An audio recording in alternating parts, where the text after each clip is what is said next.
Caluroso saludo para todos, bienvenidos en esta Semana Santa a Diálogos de Fe, un programa de RPP con Monseñor Carlos Castillo, arzobispo de Lima. Mi nombre es Carlos González, desde la ciudad de Trujillo. Estoy realmente contento, feliz de estar con ustedes este sábado de gloria, el momento de Jesús entre la muerte y la resurrección. Monseñor Carlos Castillo, siempre un gratísimo placer compartir la mañana sabatina con usted. Muy buenos días, bienvenido. Buenos días, Carlos, buenos días también a Trujillo y a todos los hermanos, Monseñor Cabrejos, y a todos los que colaboran en esta tarea de anunciar el Evangelio de diversas maneras, ¿no? Porque también las noticias corren y es parte del anuncio, ¿no? Qué cosas mejores pueden haber en el mundo. Monseñor, quería comenzar este diálogo pidiéndole una reflexión sobre un hecho que ha causado consternación en nuestro país en estos días de Semana Santa. Me refiero a un abuso cometido contra un angelito, una criatura en Chiclayo. La gente ha salido a las calles indignada, ¿no? ¿En qué se está convirtiendo nuestra sociedad, Monseñor? ¿Qué podemos hacer frente a esto? ¿Podemos tener esperanzas todavía de que esto puede cambiar? Sin duda, ese tipo de injusticias y agresiones y violencias que ocurren, por una parte, bueno, se deben a la persona que las comete, y eso es una cosa gravísima. Es normal que todo el mundo quiera protestar por esto y simultáneamente que haya serias sanciones, ¿no? Y tienen que haberlas, ¿no?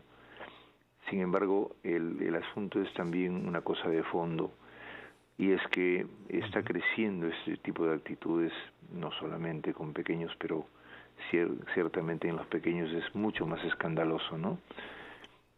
Porque hay un problema de fondo de humano y de educación, porque eso lo podemos atajar todos si, poniéndonos de acuerdo, podemos reeducar las maneras como entendemos esas dimensiones del ser humano, ¿no? Tenemos un tratamiento de la afectividad, de las pasiones humanas, de una manera casi desesperada, como si fuera un sector de nuestra vida que hay que tratarlo como si fuera un basurero, ¿no? Y la manera, el lenguaje inclusive que tratamos, borra la delicadeza y seriedad que tiene la relación con las personas, especialmente con los pequeños, ¿no? Y eso genera, el Señor decía, ¿no? El que escandalice a un niño más vale que le pusieran una rueda de molino y lo tiraran al mar, ¿no? Porque es una actitud del Señor de crítica radical a nuestro comportamiento, de falta de consideración por la persona, especialmente por la persona de los niños, y también tengamos en cuenta eso por todas las personas vulnerables, como sucede, como el caso de las mujeres también, el asesinato de las mujeres en el país, en todo el mundo, ¿no? Los prejuicios que se han acumulado, la cultura que hemos creado. Entonces, todos estamos convocados a hacer un esfuerzo por regenerar nuestra sociedad, no como una especie de principios elitistas, de gente que tiene una alta educación. No. La verdadera educación es tratar estos temas con nosotros y resolverlos con educación y consideración de la calidad de lo que se trata. Te digo porque inclusive en la iglesia muchas veces queremos un problema de represión, de orden. Así ha habido una cultura de decir aquí, como dicen, no matarás, entonces no desearás a la mujer de tu prójimo, etcétera, ¿no? Sí es cierto que es un mandamiento, pero eso se tiene que educar y no es una cuestión de simplemente represión, es cuestión de educación profunda de los valores hondos que tenemos dentro, pero que no expresamos en una forma correcta. Correcto, Monseñor. Respecto al Evangelio de hoy de San Juan, Monseñor, nos habla de Cristo resucitado. ¿No? Capítulo 20, versículos del 1 al 9, Cristo resucitado, y advierte el Evangelio al inicio la duda de los discípulos frente a este acontecimiento. ¿No será la misma duda que podrían sentir ahora mismo las personas frente a una sociedad donde parece normalizarse la violencia, el odio, la confrontación? Sin duda, Carlos. Mira, los primeros discípulos, cuando ocurre el acontecimiento de la muerte de Jesús, están contrariados, y mucho más cuando desaparece, podríamos decir, el cuerpo de Jesús. Pero tú ves el grado de confusión cuando, diríamos, es difícil creer que se pueden solucionar las cosas, ¿no? Es difícil creer que Jesús ha resucitado, de que hay un valor grande en la vida que está en movimiento, desarrollándose, ¿no? Porque vemos todo negro, todo oscuro, no se puede, inclusive dice ahí que María llegó en la oscuridad, cuando estaba oscuro todavía, ¿no? Pero es interesante el juego de los verbos en griego que no se notan en castellano, ¿no? Dice que María vio, y usa empleo el verbo blepo, que significa ver superficialmente. Y entonces sí, vio que entonces lo han robado y sale corriendo, ¿no? Reacciones inmediatas ante la tragedia, ¿no? Lo segundo es cuando ya corren los discípulos y llega Pedro, ya dice que emplea el verbo teorein, o sea, analizó. Es una forma un poquito más profunda que ver superficialmente, ve que estás todo en orden, ¿no? Se deja sorprender probablemente por eso, pero es como un conocimiento analítico distante, ¿no? Que podemos hacer ahora, por ejemplo, cuando decimos, bueno, aquí hay eso, hay esta pena que aplicar, qué sé yo, se cambia tal ley, o se hace más efectiva la ley, en fin. Pero es una forma más teórica, por eso viene teorein, se dice ver analíticamente. Pero Juan llega, primero antes había visto, pero así superficialmente, pero luego entra y dice que vio y creyó. Ese vio se dice en griego eiden, ¿no? Que significa vio profundamente y creyó. Y ese es el problema. Si nosotros aprendemos a ver profundamente las situaciones y nos dejamos llevar por la reflexión profunda y la intuición honda de lo que está pasando, podemos dar pasos de decisiones efectivas. Y el ser humano, cuando hace decisiones, no puede hacer decisiones técnicas solamente, ni superficiales desesperadas. Tiene que ir al fondo de las cosas. Y todos tenemos esa capacidad. La cuestión es esa, que está en el corazón del ser humano. Eso yo lo estoy tratando de explicar últimamente, porque nosotros hemos construido una sociedad sobre la base de el hombre está arrojado de la existencia y es un ser para la muerte. Entonces es totalmente pesimista, ¿no? Totalmente. La tradición antigua de los pueblos parte más bien de que somos engendrados en una madre que nos da su amor incondicional desde su vientre, y cuando nacemos, ya entonces el camino de la vida es ser engendrados. Somos engendrados para nacer, no nacemos para morir. Entonces, la lógica básica del ser humano es siempre renacer.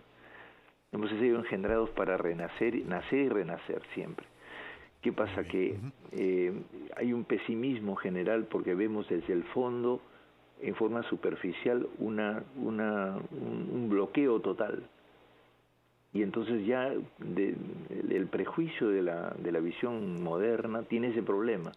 Vemos pesimistamente la vida ya porque solamente la consideramos conquista y no trato, no relación, no encuentro profundo de la verdad, ¿no?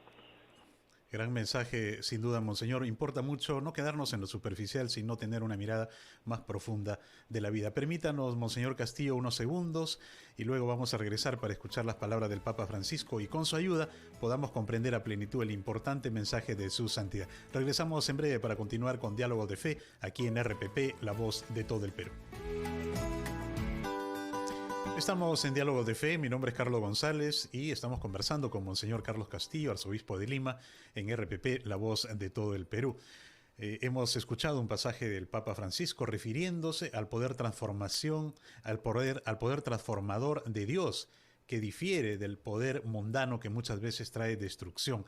Monseñor, ¿cómo los hombres podemos entender que el poder del mundo es efímero, a diferencia del poder de Dios que es eterno? ¿En qué medida la resurrección es un gran ejemplo, sobre todo para quienes asumen un cargo superior, muchas veces se transforman y se convierten hasta en tiranos? Mira, la tradición de la fe cristiana nos dice que el Señor se ha encarnado, entonces la vivencia de toda la fuerza del poder de Dios se ha mostrado a través de la debilidad, y entonces ¿qué pasa? Que lo poderoso de Dios no está en un poder externo que es como una especie de dictadura, ¿no? La omnipotencia de Dios significa, nosotros cuando lo decimos en el credo, es una palabra griega que dice que se dice pantocrator, que significa el que sostiene todo, ¿no? Es como una madre que sostiene al niño. Y entonces, ¿qué pasa? Que la presencia de Dios está en el fondo, más hondo de la persona, ¿no? Como se ha encarnado, está en el fondo de nuestras heridas, y cuando vemos un problema, más bien allí, en ese mismo problema, si vamos a fondo, está la esperanza y la solución. Es cuestión simplemente de ir más a fondo. El Señor es el secreto escondido de nuestra historia, porque Él nos creó y además mandó a su Hijo para enseñarnos, para hacernos comprender. Por eso es que toma la posición del humilde, del reino sencillo, ¿no?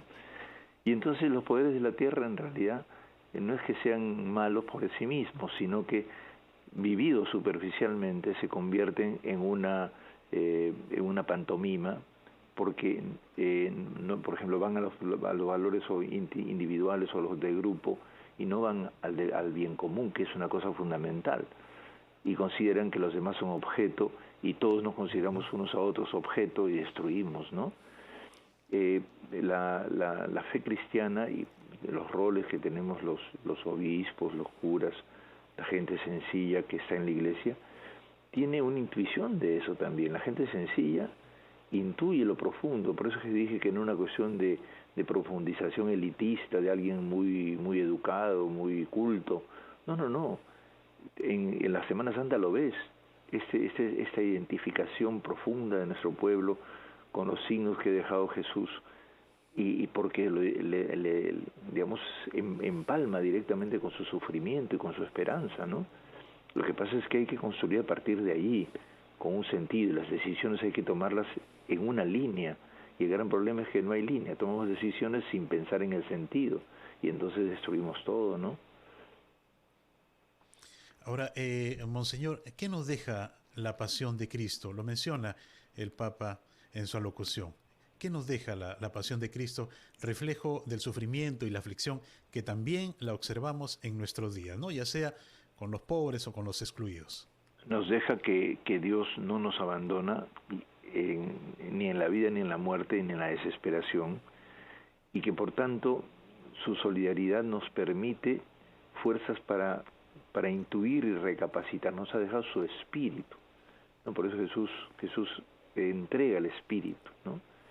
Y eso hoy día es muy importante porque tenemos una concepción de la vida muy apurada, muy seca, muy técnica, y necesitamos rehumanizar la humanidad, ¿no? A través a la imagen que Dios la ha querido crear, y por eso es que la Semana Santa la festejamos todos los años para recordarnos las cosas elementales, ¿no? Y es una tarea que hemos de emprender todos. Me ha alegrado mucho la solidaridad de la gente, por ejemplo, con esta niña. Inclusive ahora también hay casos en San Martín, que es gravísimo. Pues nuestra solidaridad y nuestra atención y nuestro compromiso de iglesia para educar de otra manera, y para, evidentemente, de la sociedad también para sancionar, pero sabiendo que todos de alguna manera tenemos la tentación de vivir de una manera inadecuada e injusta la vida, ¿no? Monseñor, desde la otra semana ya estamos culminando, ya nos ha ganado el tiempo, pero es importante mencionarlo. Desde la otra semana se inician una serie de actividades que organiza el Arzobispado, que sin duda va a ser de mucho interés para los fieles.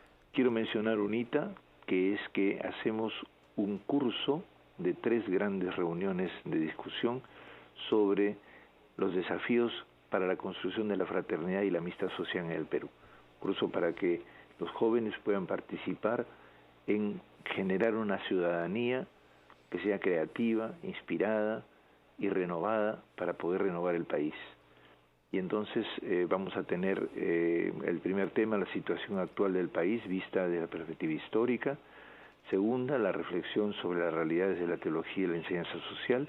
Y luego las reflexiones pastorales para los cristianos laicos. En esta reunión nos patrocina la Universidad Católica y la Conferencia de Religiosos, y estamos unidos. Justamente pueden inscribirse en la página web del Arzobispado hasta el 20 de abril. Y es para jóvenes a partir de los 16 en adelante, y jóvenes también de jóvenes de edad acumulada también, ¿no? Porque lo que importa es que la juventud crezca también, ¿no? Exacto. Monseñor, siempre agradecidos por sus valiosas reflexiones. Le ruego que para despedirnos nos ofrezca su bendición.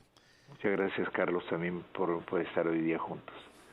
Padre bueno, que en medio de la confusión y la violencia y la violación de nuestros niños, tengamos la capacidad de recapacitar y juntos sancionar adecuadamente y construir con la educación, con la ternura, con el respeto de la vida humana y el respeto de nuestras dimensiones más hondas, sensibles, podamos seguir el camino del amor y de la fraternidad y sobre todo el promover a las personas y ayudarlas a salir adelante sin que estén acompañadas por sombras en su vida. Permítenos salir de la oscuridad y encontrar tu luz. En el nombre del Padre, del Hijo y del Espíritu Santo. Amén. Amén. Muchas gracias, Monseñor Carlos Castillo. Muchas gracias también a todos. Muchas gracias, Monseñor Carlos Castillo, arzobispo de Lima. Hemos compartido con ustedes, amigos, diálogos de fe. Que tenga, Monseñor, y a todo el Perú un hermoso fin de semana y también un sábado lleno de amor. Muchas gracias. Muchas gracias.